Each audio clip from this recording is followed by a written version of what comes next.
সবাই মিলে যা শুধু দোয়া করেন, আর কিচ্ছু প্রয়োজন নাই, এমনি পাস, আল্লাহ ভরসা।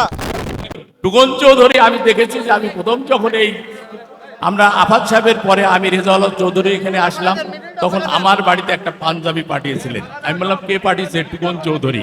সে জানে না যে আমার মাপ কত, আমার মাপে হয়েছিল না, তবুও কিন্তু এই পাঞ্জাবিটা আমি যত্ন সহকারে রেখেছিলাম যে টুকন চৌধুরী অন্তত চিরুক আর না চলুক, বাংলার মানুষের প্রত্যেক ঘরে ঘরে তাদের জন্য ভবিষ্যতে চিন্তা করে, ঈদের দিনেও তারা পাঞ্জাবি পাঠায়, টাকা পাঠায়। এইরকম লোক নেতা আজ দৌলতপুরে কয়জন আছে? যে আমরা কেন এখানে